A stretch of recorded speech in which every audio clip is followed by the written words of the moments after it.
News 18 India से मुलाकात करने। ये वही लल्लन सिंह है जिनके ऊपर इस बात का आरोप लगा था कि वो कहीं ना कहीं गठबंधन को तोड़ने की कोशिश कर रहे हैं और इसीलिए उन्हें हटाकर जो है एक बार फिर से जेडीयू के अध्यक्ष के तौर पर नीतीश कुमार ने शपथ ली थी। देखिए ये बड़ी खबर आपको बता रहे हैं, बहुत महत्वपूर्ण हो जाता है। सीधे लिए चलते हैं ग्राउंड जीरो पर। लगातार मेरे सहयोगी चंद्रमोहन मेरे साथ बने हुए हैं। चंद्रमोहन, लल्लन सिंह का नीतीश कुमार से मुलाकात इस वक्त। बिल्कुल, देखिए कोर कमेटी की बैठक है और इस कोर कमेटी में जेडीयू के पूर्व राष्ट्रीय अध्यक्ष लल्लन सिंह, उसके अलावा संजय झा, अशोक चौधरी, विजेंद्र यादव और विजय चौधरी, ये सभी लोग मुख्यमंत्री आवास में पहुंचे हुए हैं। मुख्यमंत्री अब से थोड़ी देर पहले बक्सर गए हुए थे, एक कार्यक्रम में शामिल हुए और जैसे ही वो पहुंचे उसके बाद कोर कमेटी में शामिल लोग पहुंच गए हैं। तो अगला कदम क्या होगा, अगला नीतीश कुमार किस तरह से एनडीए के साथ जाएंगे, उसका स्वरूप क्या होगा, इसको लेकर बातचीत चल रही है। और साफ तौर पर माना जा रहा है कि नीतीश कुमार जब यह कोर कमेटी खत्म होगी उसके बाद क्या ऐलान करते हैं, क्या जो कोर कमेटी के नेता हैं बाहर निकलते हैं तो कुछ बयान देते हैं या फिर कल का इंतजार किया जाएगा, क्योंकि यह माना जा रहा है कि कल दोपहर के बाद नीतीश कुमार शपथ लेंगे एनडीए गठबंधन के साथ और पुराने गठबंधन को छोड़ेंगे।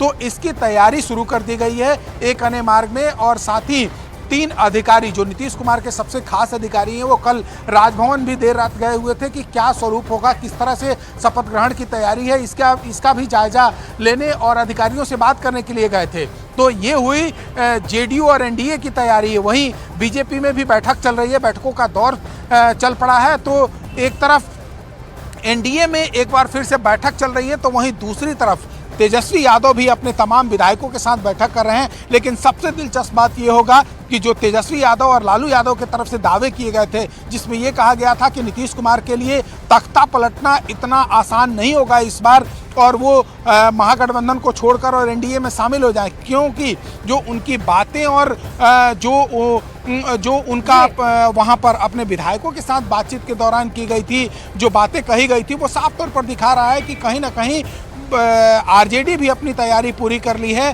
जो महागठबंधन है साफ तौर पर चंद्रमोहन, देखिए जो भी संकेत मिल रहे हैं, अब जेडीयू ने अपना प्लान ऑफ एक्शन बना लिया, लेकिन इस बीच पूर्व केंद्रीय मंत्री और बीजेपी नेता राधा मोहन सिंह ने कहा है कि दलदल से निकलकर मोदी से जुड़ना चाहिए। उन्होंने क्या कुछ कहा, सुनिए। आज की बैठक का एजेंडा क्या है सर? लोकसभा चुनाव की तैयारी।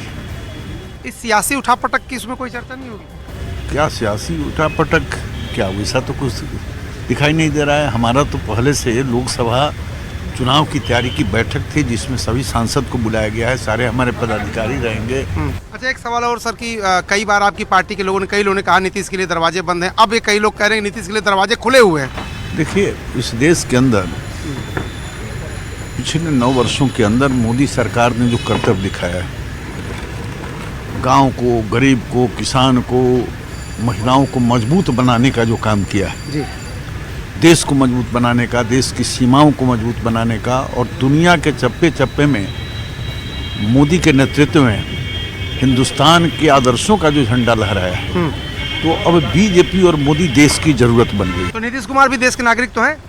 हम तो सबसे अपील करते हैं, उनसे भी, नीतीश कुमार से भी, सबसे। देश के अंदर मैं सबसे ही विनती करूंगा कि दलदल से निकलिए और मोदी को मजबूत बनाइए। यदि देश को मजबूत बनाना है तो मोदी को मजबूत बनाइए। तो अगर वो मजबूत बनाने आएंगे तो उनको भी तो कुछ चाहिए। किसको क्या चाहिए उसका विषय है, हमारा तो है कि सब आइए, देश को मजबूत बनाना चाहिए। बिहार में बदलाव की जरूरत है, आपको लग रहा है बिहार में बदलाव की जरूरत है कि नहीं? देखो, पूरे देश के अंदर जो बदलाव हो रहा है, देश मजबूत हो रहा है, तो हमारी विनती सबसे है कि वो दलदल से निकल कर आवे और मोदी को मजबूत बनावे और बीजेपी को। अच्छा, मेरा आखिरी सवाल, जरा दर्शकों को ध्यान दीजिएगा, सबसे अपील है तो लालू यादव से थोड़े अपील कर रहे होंगे आपकी, वो भी आए। देश के हर नागरिक से मेरी अपील, पार्टियों से भी, हर नागरिक। तो राधा मोहन सिंह वही नेता है जो सुबह सवेरे अचानक से राजभवन पहुंचते और जिसके बाद सियासी हलचल काफी तेज हो जाती है। चंद्रमोहन लगातार मेरे साथ बने हुए। चंद्रमोहन, अब सबसे बड़ी परेशानी तो दोनों पार्टियों के सामने यह है कि अपने विधायकों को किस तरीके से समेट कर रखा जाए। आरजेडी की बात करें तो कहीं ना कहीं शायद ऐसा हो सकता है कि जेडीयू के नेता आरजेडी के नेताओं के संपर्क में हैं।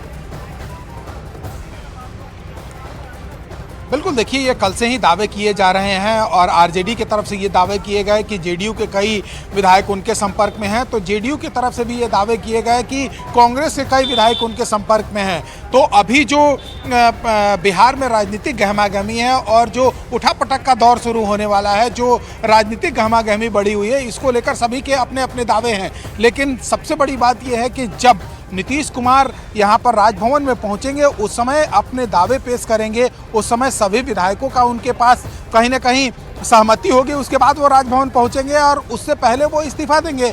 तो आरजेडी के अपने दावे हैं जिसमें ये कहा जा रहा है कि वो सरकार बनाने के लिए उनके पास पूरा बहुमत है, लेकिन बहुमत किसके पास है जब नीतीश कुमार इस्तीफा देंगे उस समय तय होगा, क्योंकि नीतीश कुमार जो लिस्ट लेकर पहुंचेंगे उसमें इस्तीफे की भी बात होगी और साथ में नई सरकार भी बनाने की बात होगी। लेकिन आरजेडी ये कह रहे हैं कि सबसे बड़ा दल बिहार में हम हैं, ऐसे में जैसे ही नीतीश कुमार इस्तीफा देंगे उसके बाद आरजेडी के तमाम विधायक और एमएलसी पहुंचेंगे बड़ा दल होने के नाते अपनी सरकार बनाने का दावा पेश करने के लिए। लेकिन क्या बहुमत का? लेकिन बिल्कुल यहाँ पर देखिए जिस तरीके से एक बड़ा कदम यहाँ पर जेडीयू की तरफ से उठाया गया है, कल जो है पिक्चर बिल्कुल क्लियर हो जाएगी। हालांकि देखो बिहार में बहुत तेजी से सियासी हालात भी बदल रहे हैं। अभी का अपडेट यही है कि जीतनराम मांझी के घर पर सम्राट चौधरी पहुंचे हुए हैं, उनसे मुलाकात कर रहे हैं। सूत्रों के मुताबिक जीतनराम मांझी को आरजेडी ने ऑफर दिया था कि वो उनके बेटे को डिप्टी सीएम बनाएंगे। वहीं दूसरी तरफ पटना में राज्यपाल से बीजेपी राधा मोहन सिंह उन्होंने मुलाकात की है, करीब 40 मिनट तक बैठक चली है और राधा मोहन ने वहां से निकलने के बाद न्यूज 18 इंडिया से खास बातचीत भी की है और उनकी तरफ से साफ तौर पर कहा गया है कि दलदल में रहना ठीक नहीं है, मोदी के साथ हाथ मिलाना चाहिए। जाहिर है सियासी फील्डिंग जारी है और इस बीच लालू प्रसाद यादव ने दावा कर लिया है कि उनके पास बहुमत है। चंद्रमोहन हमारे सहयोगी लगातार हमारे साथ बने हुए हैं। चंद्रमोहन, देखिए जब जेडीयू की तरफ से या नीतीश कुमार की तरफ से ये बड़ा कदम उठाया गया तो कहीं ना कहीं उन्होंने पहले प्लान ऑफ एक्शन तो बना ही लिया होगा कि हम यूनाइटेड है, हमारे विधायक हमारे साथ हैं, किसको अपने साथ रखना है, किसको अपने साथ नहीं रखना है। लेकिन सबसे बड़ा सवाल यही है कि स्थायी गठबंधन होगा अब क्या ये जेडीयू और एनडीए का? बिल्कुल, देखिए नए गठबंधन के साथ नीतीश कुमार के आने से पहले सब पटकथा पहले लिखी जा चुकी है और जो जानकारी मिली है उसके मुताबिक पिछले 1.5 महीने से नीतीश कुमार लगातार जो बीजेपी के वरिष्ठ नेता हैं उनके संपर्क में थे और उसके बाद से धीरे धीरे नीतीश कुमार की नाराजगी जो है वो आरजेडी के साथ बढ़ती गई। पहली घटना हम याद करें तो 1 जनवरी की है, जब नीतीश कुमार अमूमन जाते हैं नववर्ष के मौके पर बधाई देने के लिए आरजेडी के नेताओं के पास, जिसमें लालू यादव के पास और राबड़ी देवी के पास वो पहुंचते हैं। राबड़ी देवी का उस दिन जन्मदिन है, उनको बधाई देने के लिए जाते हैं लेकिन नहीं गए। उसके बाद साफ तौर पर यह माना जाने लगा कि नीतीश कुमार की नाराजगी जारी है और अभी ये नाराजगी खाई के तौर पर तब्दील हो चुका है।